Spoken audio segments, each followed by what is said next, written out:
how did I get in this position? That four-wheeler was standing straight up just like this. I was still on the handlebars, looking down like that. And I'm thinking, how in the world did I get like this? Because it happened so fast.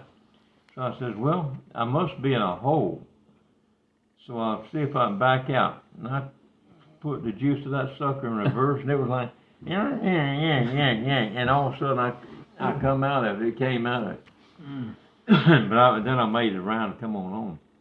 I was always getting in trouble back then. Probably the main reason you're getting in trouble is in the wintertime, you go nowhere, you're taking that bottle of peach stock where you sit there in that tree. I've been Keep known them warm. I have been known to taste the peach schnapps, yeah. I remember going over with you one time, and it started getting dark, and you put me off, and you went on the four-wheeler.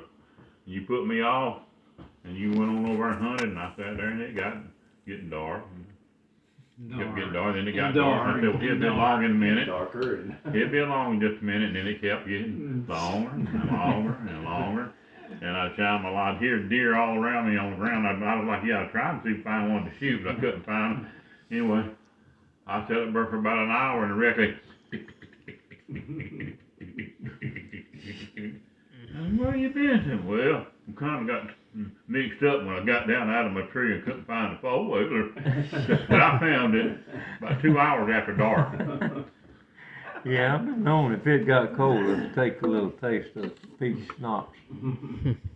When you're up in that stand and it gets dark, it's a whole different world. Yeah, When and you come down, it's it gets darker. all over with. Yeah, I It mean. ain't the same way it was when you went up.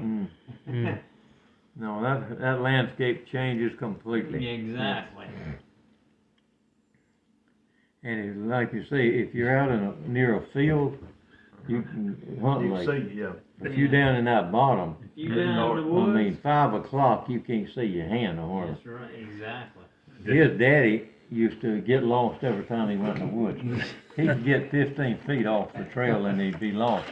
And I always knew where he hunted because he'd have Pepsi cans, No, beer cans stuck on trees as markers going down to his stand. And they would be so close together you could reach this Here's and a reach good this. stand. I mean, and to go down it. And he's scared to death for getting lost because he always got lost. One time, he first deer he ever killed. He killed him with a little spike, I believe. No, But it was a anyway- fork one or something. Or something. Well, anyway, I hunted that stand about 3 or 4 days later. I saw him. He just hunted the weekend. So I went down there and come to the stand. It was a metal leaner. And when I got by, I started up the stand. I seen there was blood all over the things going up the stand. Then I got to look, there was blood all over the ground.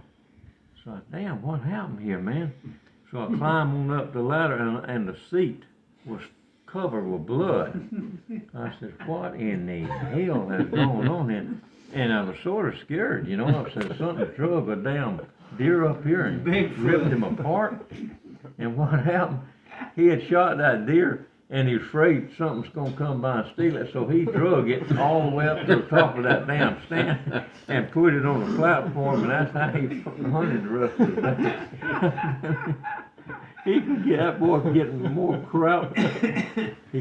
First time he ever went hunting, he had I believe it was a 30-06 rifle. Well, he brought his rifle and he bought a box of shells, and everybody got up and went their direction. Well, he slept a little bit late. So when he did get up, he got his gun, and he thought, you know, he says, I wonder if these are the right shells. Because he didn't know what shell or nothing. So he went there and woke horse up, which was not a good idea. Woke horse up, and this horse, he said, will these shells fit this rifle? Horse, he says, hell no, it won't fit that rifle, son. You want to blow up in your face? Them is 270 shells, and this is 30-06 rifle. He said, but I've got some old 30-06 shells, you take them. And horse, I don't know where in the world he got them, but he got military tracer rounds. They shoot fire, you know. 30-06? 30-06, yep. And they was tracers. But that's what he shot that little deer with too, with them tracer rounds. But he was always some kind of crap. I went to a pawn shop in Columbus one time and, He killed that looking at deer a gun and looking around and noticed it had a barrel laying on the counter that was just opened up like a cartoon type of thing when it, was shooting with the barrel clogged up. I said, man, what happened to that? He said, man, this guy came here the other day, he said, he'd fallen out of a tree stand or something and shot his gun and it blew the barrel open. And he said, who's your brother-in-law? Was it Richard? It was Richard Terry. You remember that? Yeah.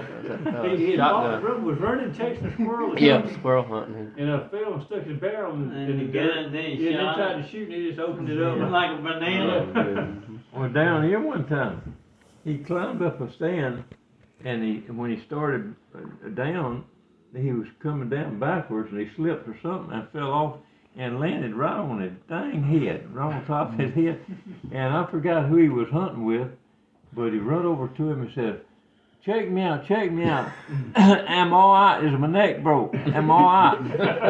And whoever was said, hell, yeah, I guess you're moving it around. If you're asking me that, Yeah, I mean, your neck ain't But broke. they said that he buried his head that deep in that soft dirt when he hit it. He hit it right on top of his head.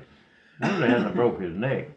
Well, he did have to have an Yeah, that's operation probably later. why he That had probably that. was Yeah. what done it. Probably what's wrong with it. Yeah. He stuck one tree up into the side of his leg, didn't he? Like, right? Yeah, that's the same day when he blew that barrel Oh, open. that's when he fell in the Yeah, dirt. about got him in the dick. Yeah. Wow, He man. got him right there in the. He right there. shot himself? No, he fell and we had just trimmed up all the trees, so we like a shooting lane, and Yeah. it was little Yeah. trees about that big Yeah. around, that tall, Mm-hmm. and one of them hit him right there, and it was purple. He hollered. He is so. It was purple and black. It looked. I mean, it looked rough. I thought he. Even I thought he grown. was dead. I mean, he was hollering so bad, and that's when he stuck his gun in the ground, and we cleaned it out, and then he shot it, and it blew up. Yeah, It was a still bad one. day, and then the dog ran off too. Bad day all around. Was a him. squirrel on? Really? Yeah, he stayed gone about an hour after dark. Mm. We had a bad Well, day. I'll tell you, about, I don't know, 5 years ago, well, about 10 years ago, I guess, I was hunting with a bunch of outlaws in DeKalb, Mississippi. And, I was on this, metal leaner, and but about 15 feet in front of the leaner, it dropped right off. It was a nice bottom. Well, I seen had a pile of corn down there, and it was already got dark, but I shined my light down there. I seen them eyes, and then I seen them horns. So I said, well, he's goner. I had over 300 magnums, so wham, I shot him, and he started running. He went about 15 feet, and he fell. I could hear him kicking and stuff, and I said, well, I'm gonna get out of here. And it was pitch black. Well, I turned around, of course, with my belly toward the stand to come down. But, and I'd laid my gun up on my seat when I started down. And I reached and got my gun, and I had that big old flashlight in this hand. So somehow I lost a hold of the top of the stand, and I just fell backwards like that. And I hit the ground, and like you, we had cleaned out around it, and we had stabs about this big that had been cut at an angle, you know. Yeah. And I fell between two of them. If Yeah. I'd have been 6 inches either way, it would have went all the way through my body. Yeah, and they ain't soft. No, they don't kill. they that's don't some give. old Young gum tree. But Yeah, they'd young have found trees. me with that stab through my body. Mm-hmm. Yeah. Don't know what to turn that you guys do. You got, I tell you what, there's a million ways you can get killed hunting. And if you ain't careful, you're hunting. The good thing about me hunting here all these years, and I hunted with all kind of people, and some of them, they might not be safety conscious wherever they hunted. Here they were. When they get off the stand and we'd meet up someplace, the first thing I would ask the guy says, "Is your gun clear?" He said, "Yeah," because when he gets off that stand, I want him to have that shell in his pocket, not in that gun. And or he would ask me, I'd have them, like George or Craig, some of them boys on, they say if you clears your gun, just because you might forget it, only takes one mistake. And in all these years, 30 or 40 years I hunted here, we never had one accident. I mean, we haven't fall out of stands, and, you know, and just crap like that. But as far as a gun accident, and I'm knock on wood, I hope it don't start tomorrow, but, we were real fortunate. Well, that Rutherford Hunting Club, they used to hand in and run the dogs and all. Yeah. That was about the safest hunting club I ever seen in my life.